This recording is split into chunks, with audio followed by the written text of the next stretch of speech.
What's going on, y'all? He is I'm him, it's your main man, Chi. I want to say this is the Prelude. I feel like this is more like the pilot episode for Conversations with yours truly, Conversations with Chi. And I have a lot that I want to talk about, which is why I literally wanted to do this. If you follow me on my Instagram page, energy_5252, which 5 + 2 = 7. That's the number of completion. I did talk a little bit about some of the things that I wanted to talk about on this platform. But before I do any of that, it would not be me. It would not be me if I did not do what I used to do on the other podcast, So in the Meantime, which is the check-in. That's right. For those that are new to this here channel, I do what is called a check-in, where I basically ask you guys, and I let you guys in on how I'm doing business-wise, professional, or business, personal, and my mental health. I've adopted this from Brandon Marshall with I Am Athlete. So I felt as if it was only right that I continue from So in the Meantime to here. So, and you guys can let me know how y'all are doing in the comments as well. I was thinking of doing a check-in on my personal Instagram at the end of every week. I probably will be starting to do that starting this week. So be on the lookout if you are following me on Instagram, that I will be asking you guys this same question. So I would like to hear from you guys. I would like to hear how y'all week is going. So for me, this week, well, last week was a week, to say the least. Business-wise, as far as, my personal career, my personal profession, things have been kind of rough.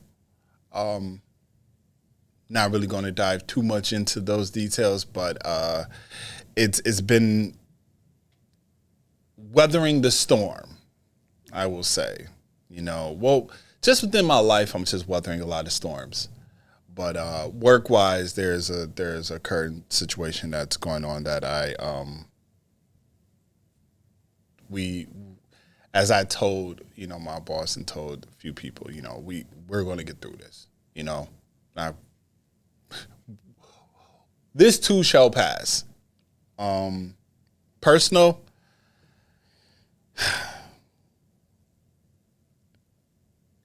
If you guys know anything about me, if you've been watching any of the videos that I've posted, from So in the Meantime to outside miscellaneous videos, I'm very open and honest about a lot of stuff that goes on with me. And this week was rough on a personal level.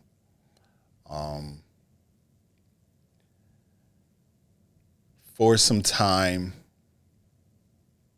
I've had, and you guys know because I've told you guys in previous videos, my relationship with my father. I'm not going to give all information, but you guys should know, if you've followed me in my podcast life, from Everyday Brothers, Views from the Two, So in the Meantime, and now here, there have been a few times that I've referenced the relationship or lack thereof that I have with my dad. And for a few months now, I've been told that he wanted to speak to me. And Thursday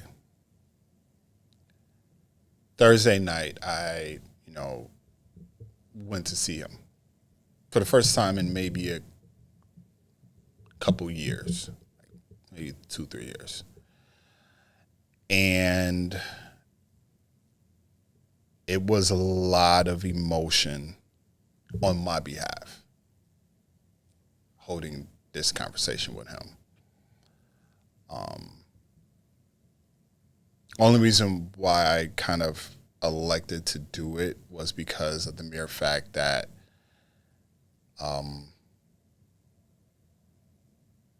was told that, he was seeing a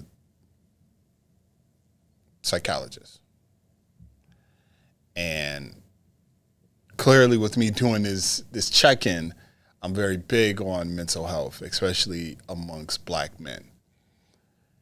And when I heard that, my guard went down, because I said to myself, okay, it appears though as if he's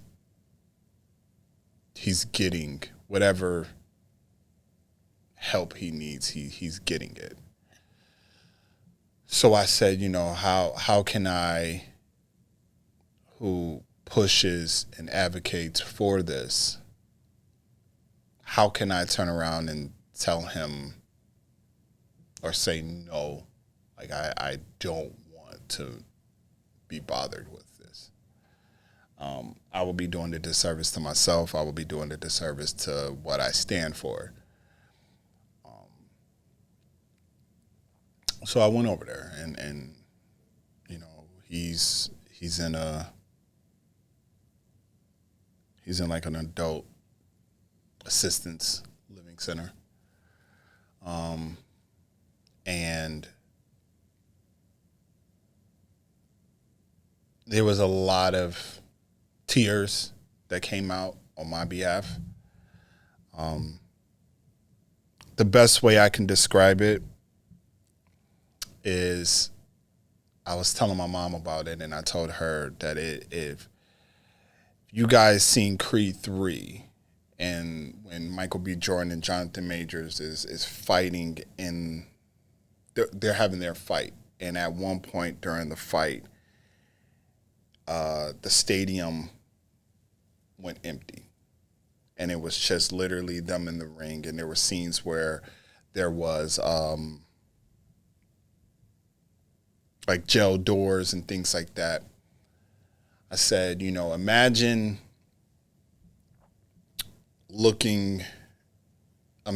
there's a glass box, right? And you look through, or you're looking in this glass box, and you see your inner child. And you can hear, because as me and him is having this conversation, every time I had closed my eyes, I seen myself, present me, walking to this box with glass, whatever you want to refer to it as, but walking to this child sitting on the floor. And that child was my inner child. And I can hear the call, the asking, where's my dad? And that fucked me up, y'all. It really fucked me up.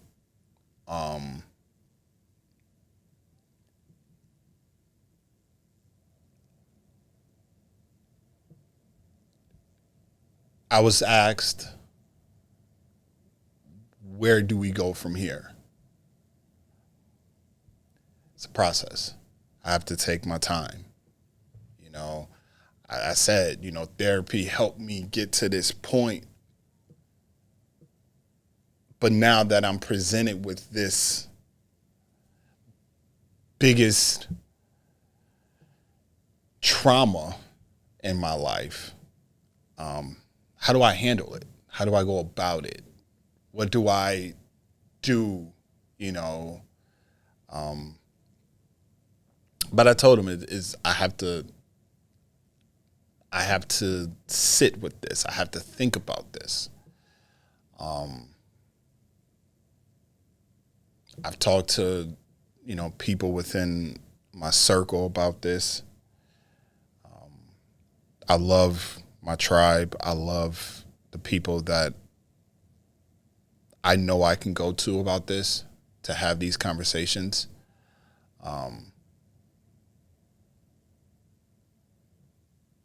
They helped me kind of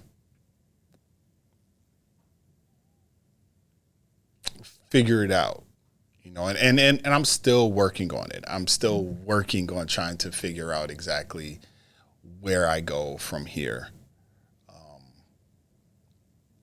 But it was not, because I'm heavily guarded when it comes to my dad. I'm guarded with him. So that right there was very tough on me. Things are not as there's a lot of wrinkles or road bumps or hurdles, however you want to refer to it as. The weather in my life is not the best right now. It's not like it's not like catastrophic, because I'm going to bounce back from these things. I know for a fact I will. But it's just tough. It's tough times. It's very interesting that a lot of people at my job, they say like, you have this calmness about yourself. Every time you come into a room or you step into a room, there seems to have a sense of calm. Like you are just even killed, you're chill. But then I think about Shannon Crowder. And I think about Shannon Crowder saying, always check on, your friends that's always smiling, or your friends that always seem to be like everything seems to be okay with them. Check on them, or check on your strong friends, because you never know exactly what they are going through.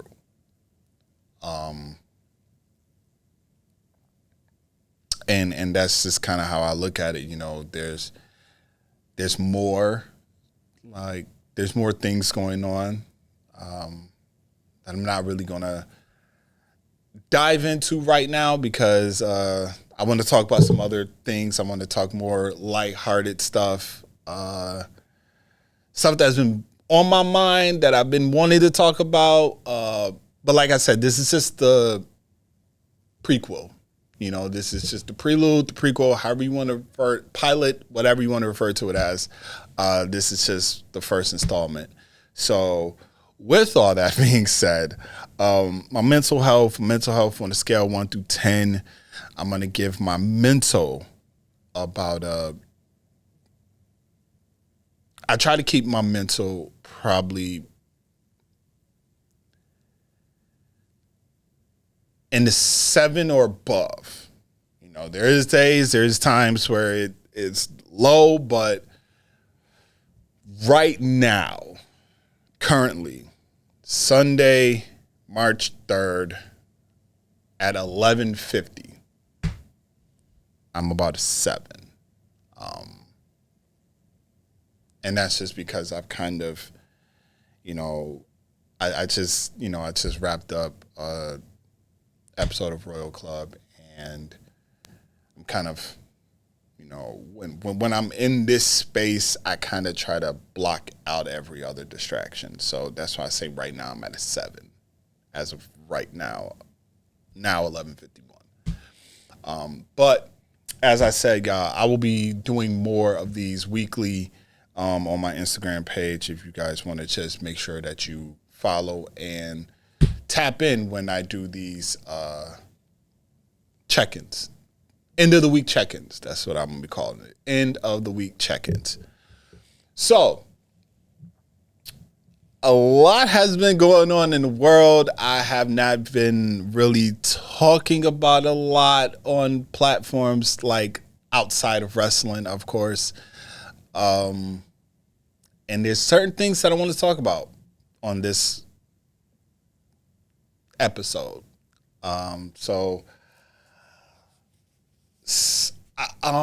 It's been about 6 months now. It's been about 6 months since Shannon Sharpe left.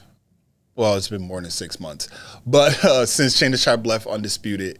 But it's been about 6 months since he has been on ESPN. He's been on First Take. He's there every Monday and Tuesday. Occasionally, he will host the show when Stephen A. Smith is not there. So I want to kind of talk about what my thoughts of the Shannon Sharpe, Stephen A. Smith partnership since joining First Take, since joining ESPN. I'm gonna be real with you guys. 6 months in, I'm a big fan of Shannon Sharpe. I'm a big fan of Club Shay Shay, Nightcap. Love Nightcap. Nightcap is probably one of my favorite things I look forward to every Sunday, Monday, Wednesday, and Thursday, I believe. Because I believe Wednesday is with Gilbert, and then the other nights are with Chad. Something's off with First Take. Something feels off. It feels, though, as if Shannon is trying to, I don't want to say he's trying to dumb down, but it doesn't feel like Shannon or Undisputed. You know, I don't get that same, like I've only seen the GOAT mask one time. Maybe he may bring it up on Monday since LeBron, shout out to LeBron for eclipsing 40,000 points. Only player to do it in NBA history in a losing effort, but nonetheless, he eclipsed 40,000 points, a milestone that no one has ever done. So we may see the GOAT mask come out. We may see, him draped out like he has in past Undisputed times. Maybe it's because the Lakers are not, Laker Nation, we are not doing the best right now. So maybe that's why he's kind of been on the hush-hush for most of the season. But with a milestone like this, hopefully we do get that. I don't know if it's because most of the time they're in two different locations. Shannon's based in LA. First Take is primarily based in New York. There is times where Stephen A. and Molly will be in LA, or Stephen A. will be in LA, or Shannon will be in New York. But something just doesn't. It's just not really clicking. I mean, the ratings are obviously great. The numbers are obviously great when Shannon's there, opposed to when Shannon's not there. It just doesn't seem, I don't know. It just, I feel like we're not going to get another Undisputed. I think Undisputed was its own thing. And I think for a very long time, Shannon Sharpe and Skip Bayless, even though Stephen A. will allude to the fact that his numbers they were always number one. But I always feel like there's just a little, I mean, you do come on at 10 a.m. to noon, and then on ESPN2, on some occasions, it will re-air. And then I believe on ESPN News, it will re-air later. So you can say you're number one, but if people kind of dig more into it, there may be reasons why that at that time at the premiere, when you are actually live, you may not be, those numbers may be a little tricky, just a little bit. But I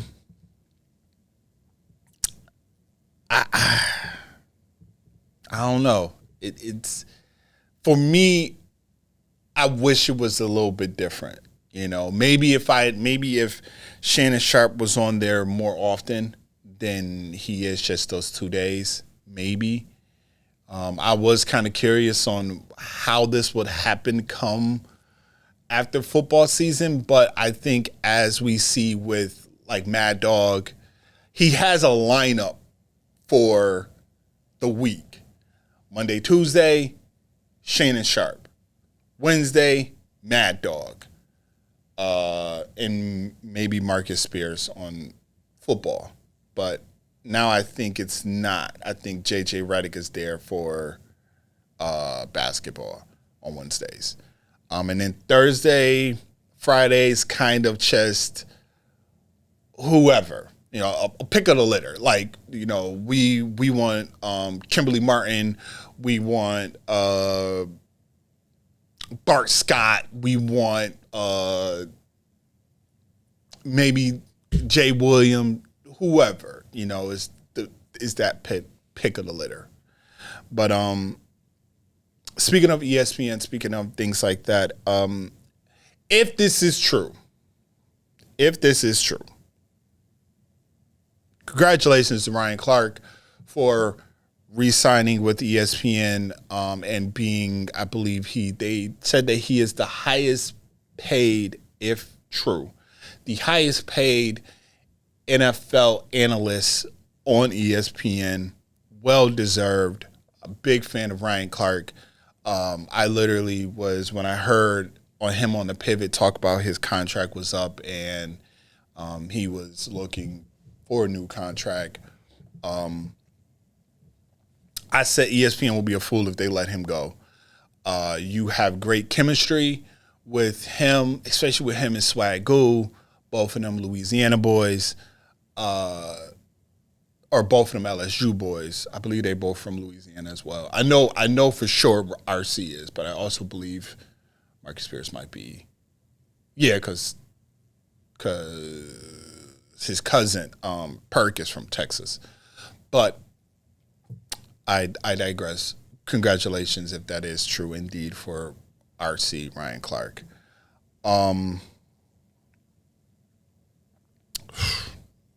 Do I want to go there now? Do I want to talk about Cam and this clip right here?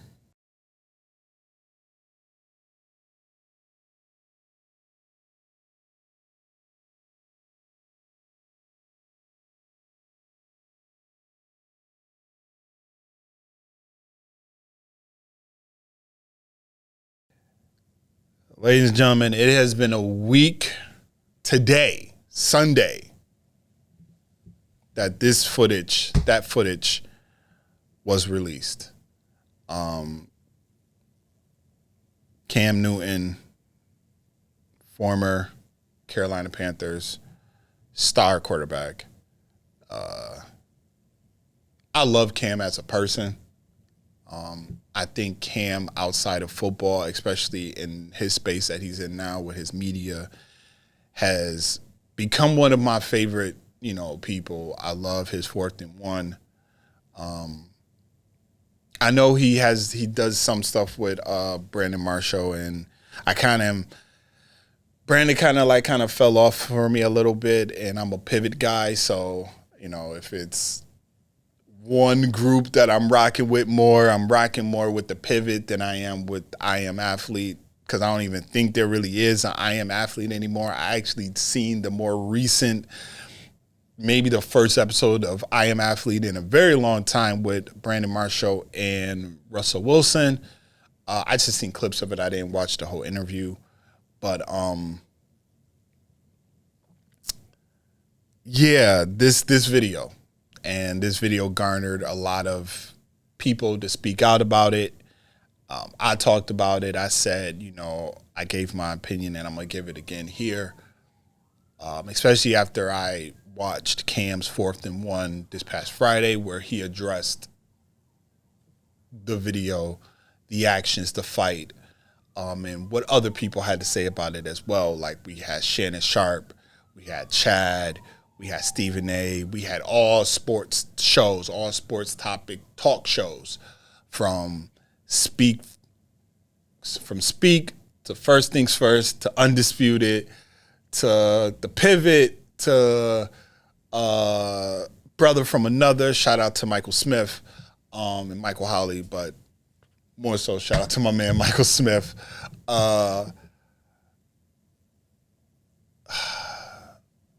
Dan Le Batard.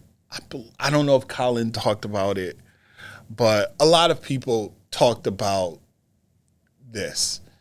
And some people were like, this wasn't a good look for Cam. Other people were like, this is not a good look for the league, or not the league. This was a good look for black people. Other people was saying how Cam should no longer go to these events. I will say this. Do I think it was a bad look for black people? You're damn right I will say that. It was. Absolutely.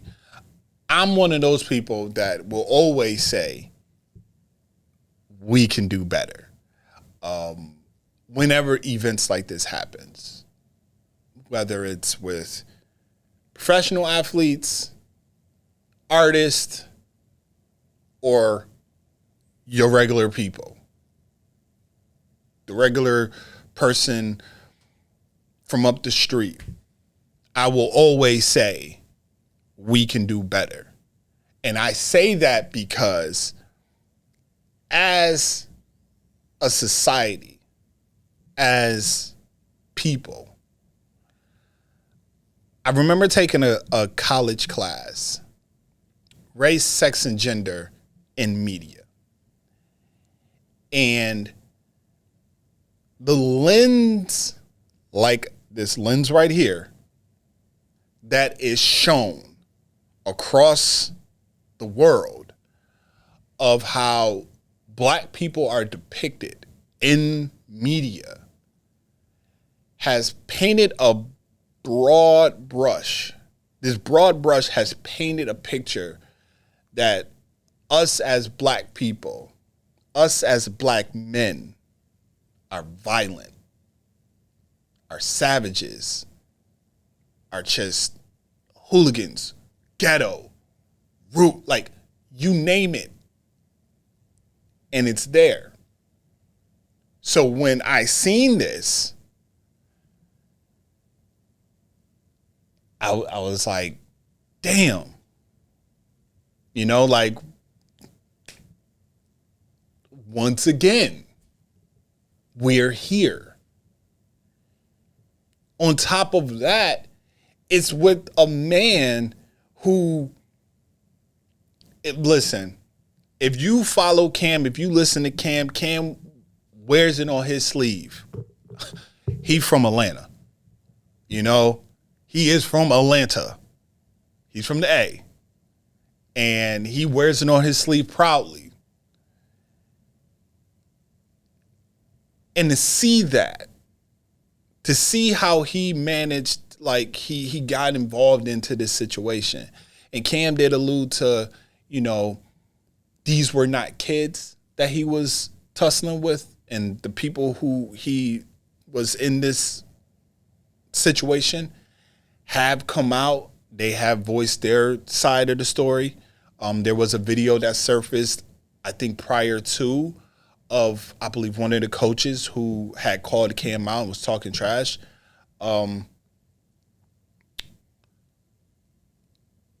But it's just one of those things where it's like, you know, we should not have to resort to that. You know, some people looked at it from a lens of, well, maybe they just wanted to get like their, you know, 30 seconds of fame or whatever the case may be. Some people looked at it as, well, if Cam did not show resentment and was like, because Cam was like holding, from the video, you see it again right here, you don't really see Cam throwing any punches. If anything, Cam is showing resentment, like resistance, not resentment. He's showing resistance. He's pushing and holding back, and he's, you know, kind of, you know, like he had one dude in a headlock we seen and all types of stuff, but Cam did not throw any punch. But what if he did? Lawsuit. You know? What if it, as Cam said, what if it got worse?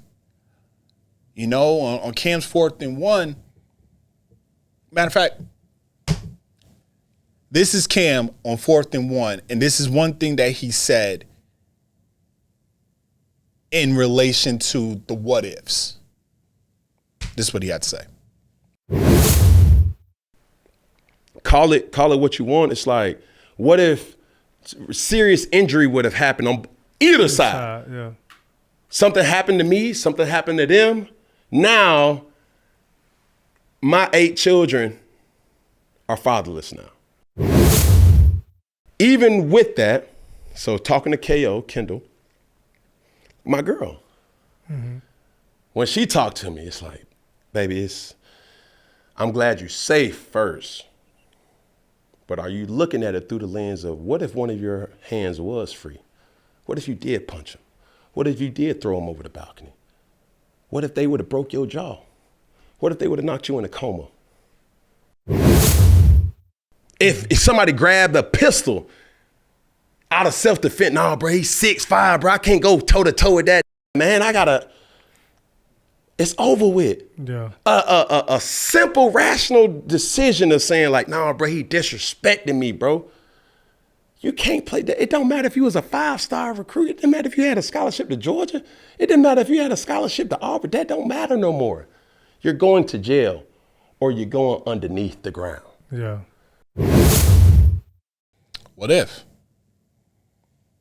he's 6'5", big dude? Cam is big. Pause. But what if? What if they pulled out a weapon because they knew they couldn't take Cam one-on-one? You know? And shout out to another close friend of mine. Shout out to Tony, because he happened to, you know, when I talked about this on my story on Instagram, he replied to it, and, you know, he agreed with my overall perspective of the situation, but he gave me a little insight because, you know, Tony lives in Charlotte, and he met Cam, and he said, like, you know, Cam is someone who matches your energy. He meets you where you are. He meets you at your level. So if you are a person that is out here talking shit, Cam gonna talk shit right back at you. And Cam alluded to this on his show when he explained it. He said, "Listen, I have a PhD in trash talking. You know, I got a master's degree, PhD in trash talking." So this is what he does. And that's one of the things that came out was Cam was talking trash. But if you went to Cam and was talking trash, you have to be able to handle the backlash or handle the trash talk that comes from Cam, especially if Cam ends up doing something to you. Like, there was a rumor that the reason all this happened was because they was talking trash and Cam happened to throw a 40-yard bomb on him, or throw a 40-yard pass on him. Let me not say bomb because I'm on here YouTube. But he threw a 40-yard pass on dude. If that happens to be the case, if that happened to be true, you got to kind of own up to that. You know, Shannon Sharpe was saying a lot of stuff that I also believe as well, that a lot of these people are living vicariously through their kids. And no one is thinking about the impact this may have had on the kids. Because what if Cam said, you know what? Nah, I'm good. I ain't about to do this no more. I'm shutting the 7-on-7 camps down. Now this is an opportunity taken away from the youth to see a hero or to see someone that looks like them successful, despite what anybody despite what anybody has to say about Cam Newton. Cam Newton's NFL career was he had a great NFL career, in my opinion. Take it up with me if you want to. But to me, he had a great career.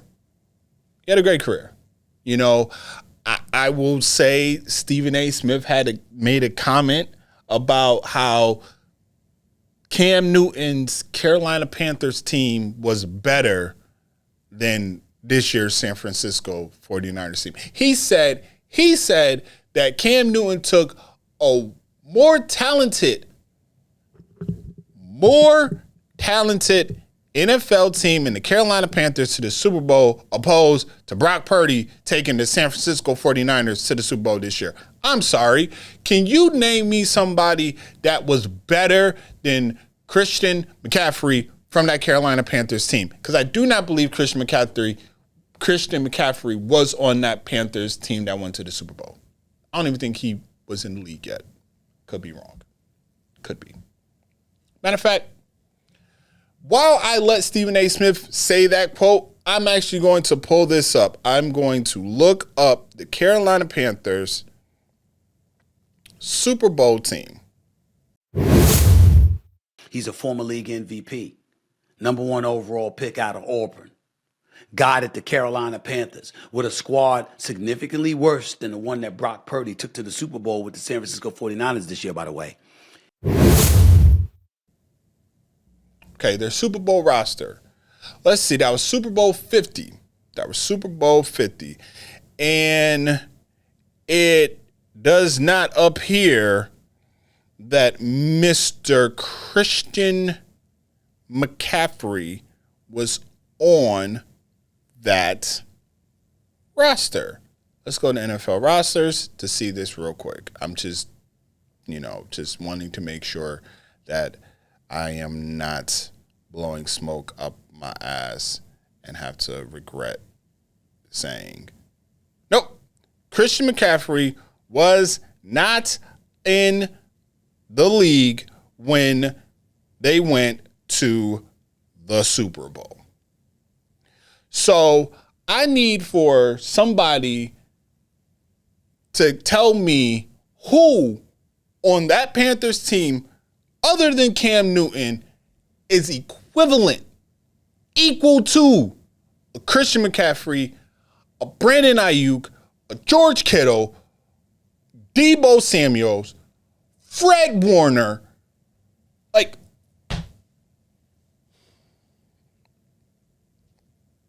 anyway,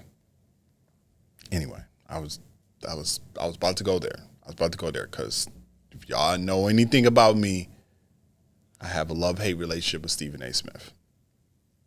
Just saying that right now. But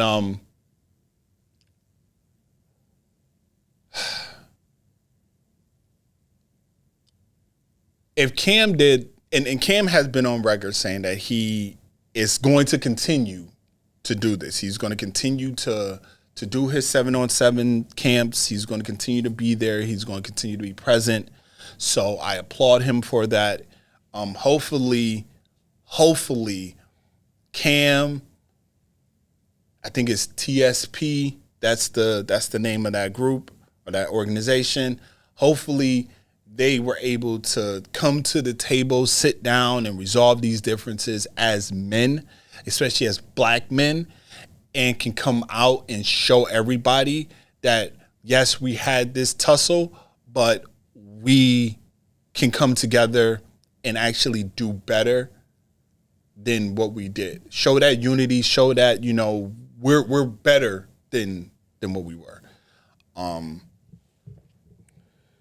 So, and I should have said this in the beginning, seeing as if I'm 40 something minutes into this video. I have no notes. Most of this is coming off the top of my head. So there are a lot of things that, if I kind of, it's because I'm trying to actually remember some of the stuff that I wanted to truly indeed talk about. So bear with me if I just happen to have a little moment of silence, a pregnant pause, wherever, radio silent, however you want to refer to this shit as. Okay. Now, do I want to revisit? Yes, I do. I do want to revisit this conversation because shout out to Rory and Maul, because they actually echoed what I had to say. And that's, if you guys remember, or if you don't know, let me enlighten you. There was an artist by the name of Omile. Okay. And Omile has part of the show of his concert that he does where he brings up a female on the stage. And apparently a guy happened to bring him and his girlfriend went to this concert. And Omile, I believe they had front row seats. And apparently him and his girlfriend happened to have a conversation about this, and she happened to say, I'm going to go on that stage. And she sure as hell was on that stage. And boy, oh boy,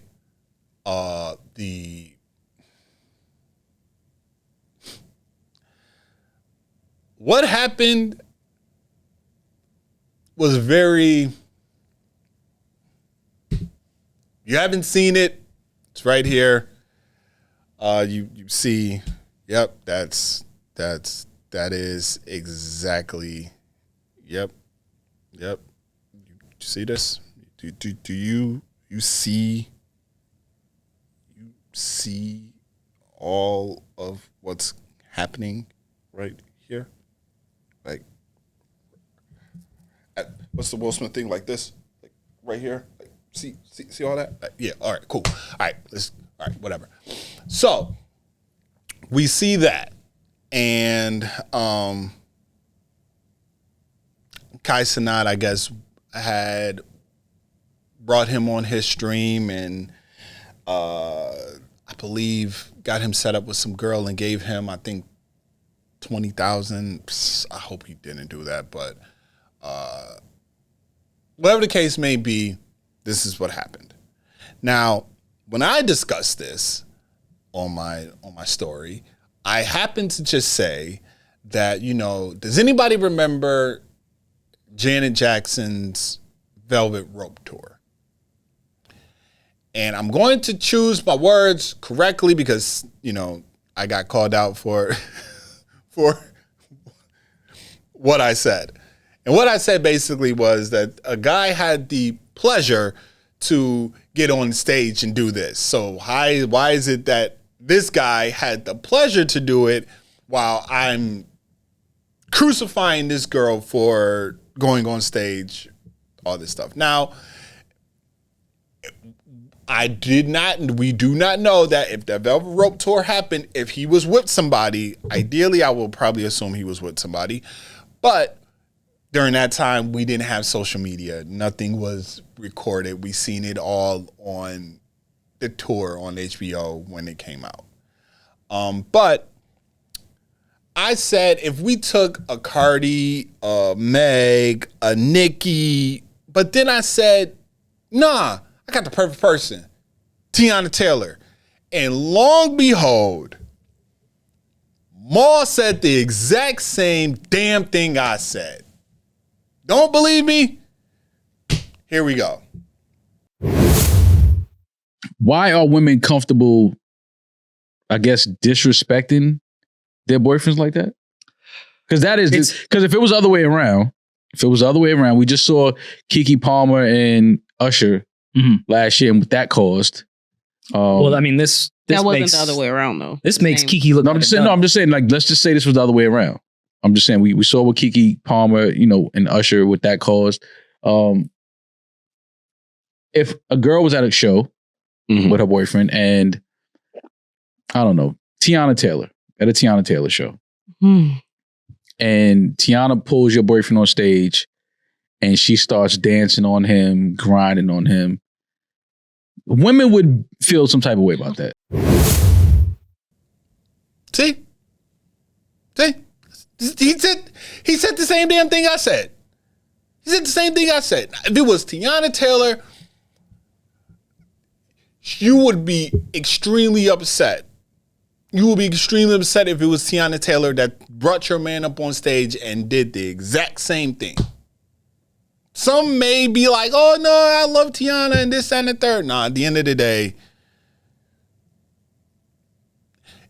if they had the same effect, if you get where I'm going. If the end result was the same as the Janet Jackson Velvet Rope tour, if Tiana did the same thing and had the same effect and the same aftermath, you would not be happy. Period. End of discussion. Just won't be. I don't think I need to say anymore. I mean, this is why, like, you gotta be careful when you do things like this. Like, you gotta be.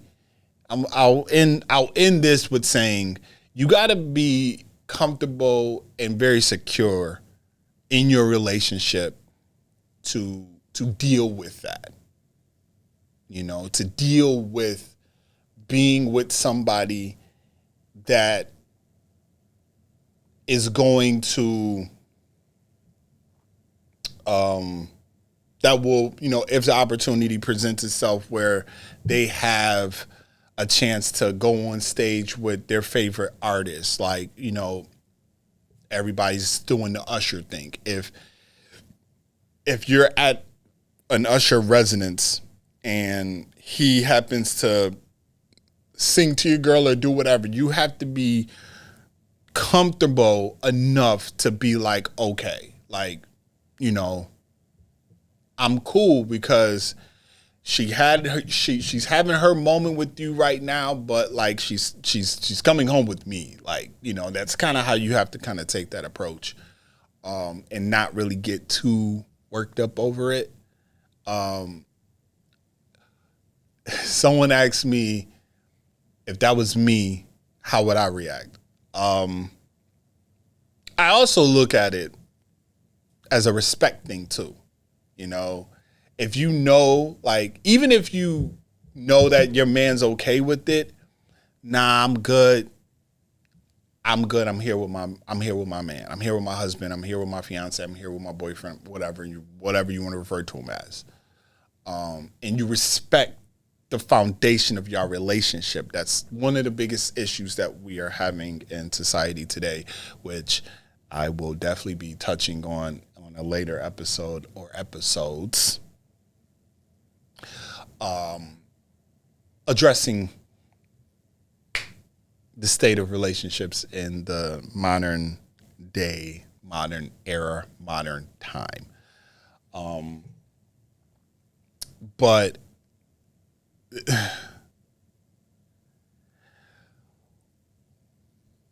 men and women, be prepared for situations like this. If you know that you are not tough enough to deal with seeing a silhouette or whatever of your significant other and their favorite artist indulging in activity, or the silhouette of indulging in activities, you might not want to partake in that. You might not want to be present when that happens. If you got tickets, say I got tickets for you and your friend. I bought tickets for you and your sister, you and your cousin, your favorite cousin, or whoever. But don't go if you know that you're not going to, you're not going to take that very lightly. Just saying. There's other things I don't want to talk about, but I do want to actually end this right now because I don't want to give too much. There is a lot of topics that I want to talk about. There's a lot of things I want to actually have people involved to have these conversations with, as this is Conversations with your brain man, Chi. Make sure that you follow me on Instagram. Right now, it's just the personal Instagram is innerchi_52. But I will probably be having another Instagram for the podcast itself. Or I might not. You never know. But till next time, Cam, as I said, Cam is my guy. I'm a big fan of Cam, and I'm a big fan of his one finger, one pinky, one thumb, one love. So if y'all ever seen any of the old videos I always used to do that, because that is, obviously letting y'all know that I love y'all. I appreciate all the love and support that I get from you guys. I will be back. Can't tell you when I'm going to be back with another episode because I'm still building this. So if there is something else that happens to come along that I happen to want to discuss, I will. I will probably have other people along with me. As I said, it's Conversations with Chi. So with that being said, I'm out. Love you guys. I will see y'all another day. Later.